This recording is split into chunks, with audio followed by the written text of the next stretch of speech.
Hey, how's it going? Welcome to another video upload on Aspie with Attitude. If you're watching this for the first time, my name is David. I'm from Melbourne, Australia. I have autism. I have some speech difficulty, a speech impairment, and a speech impairment. I have Asperger's syndrome, and that's why I call myself an Aspie. And one thing I haven't done for this side of this video is my usual fidget spin nose trick, which I wouldn't mind having to go at not doing it at all. Just try something a bit different. This is my 259th video upload for the entire channel here.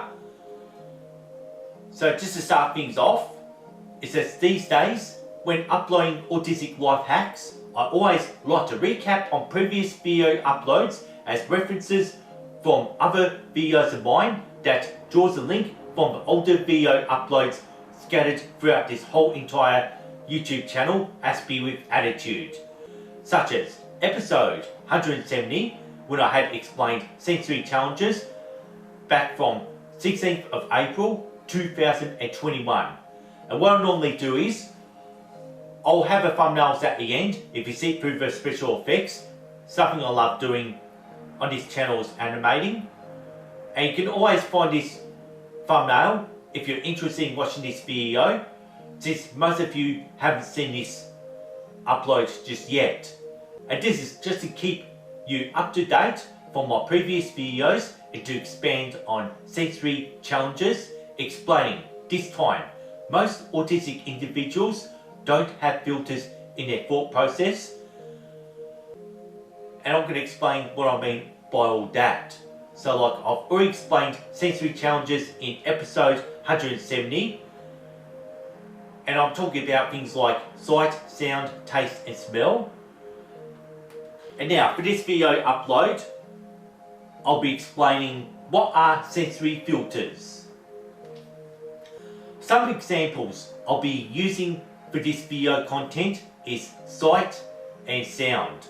And this will be visual stimuli and auditory stimuli.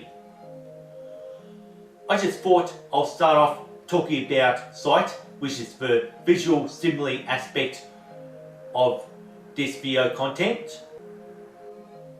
One example could be about lighting, suggesting that an autistic individual will be oversensitive to fluorescent lights. So like I'm talking about visual stimuli here, and I can give one example that maybe one fluorescent light in the shop or in the supermarket, it says flickering like mad, which I won't demonstrate in this video at all. You can imagine this flickering causing a meltdown trigger for an autistic individual who is in the shop. As it happens, there are other people in the shop who do not notice this flickering fluorescent light.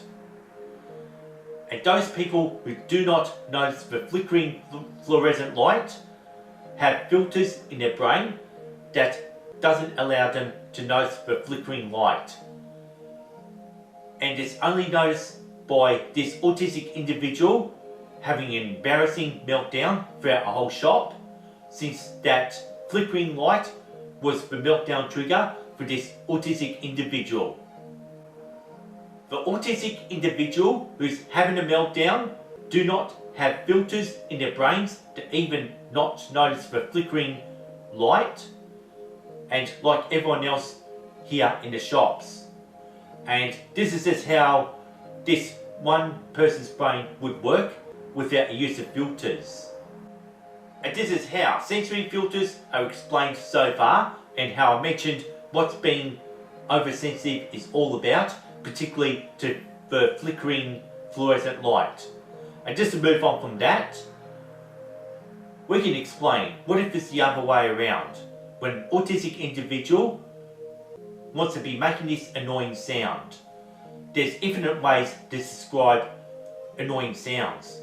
For example, I can think of right now the unwrapping of sticky tape, which I actually will not try to mention at all, since for this autistic individual, I'm imagining this to be a stim.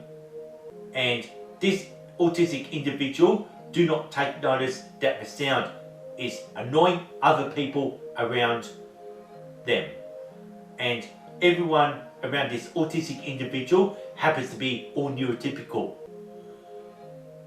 And what I mean by that is, it wouldn't be like if everyone who's neurotypical are going to have a meltdown because there's this one individual who's autistic making this real annoying sound. I could only imagine that one neurotypical person, there's two ways. It could be politely, or it could not be a polite manner, would actually ask the autistic individual if there's any way to stop this sound. So that way, everyone can be in this area in absolute peace without this one annoying sound. And maybe, if a neurotypical makes this annoying sound towards another autistic individual who's oversensitive to annoying sounds, anything that might annoy you, this could yet be a meltdown trigger, which is go back to talking about a fluorescent light earlier. So this autistic individual doesn't have a filter in the brain to drown out this kind of sounds. So it's just all about having filters, and this is all about how our brains are wired up, and where there's the sensory filters and where it's actually missing in our thoughts. So if there's anything a bit ridiculous or any piddly detail, it's normally that the filters aren't there. And maybe, for one example, since I do not have a script to explain this, so I've just thought of it just then, what I said back in episode 156, something that I did inside 2001, and I had explained fixations. Like, sometimes you may not have a filter not to notice that I've got a Lego here and I've got plants there, and I haven't yet done my fidget spin nose trick, like what I usually do in most of the videos. And that's how I've explained fixation back in episode 156. Sometimes you just don't have a filter to sort of like drown out the fact that the camera's pretty much pushed far back. That way you can see the clothes that I'm wearing there, and not notice, or you might notice that the tablecloth's blue and the other one's red, and other people who are watching this video just don't simply care there's a blue tablecloth here and a red tablecloth there. So this is a brief rundown of episode 156, since this is the other video I just wish I had mentioned. So like, it's up to you to leave it in the comments down below if this makes any sense to you, as I'm explaining filters, like just how autistic individuals may have some filters and others don't. And the thing about autistic individuals is they can get oversensitive to certain senses, which could trigger off a meltdown. So like, this is why I like to end the video here. And what I normally do is, if you like what I've just said in the video content, you can always, please subscribe to Aspie for Attitude. That's all I ever ask for in terms of support. And also, you can ring this notification bell if you want to keep up to date with Aspie for Attitude. And just one more thing in terms of support, you can always, please, like and share this video content around. That's all I ever ask for in terms of support.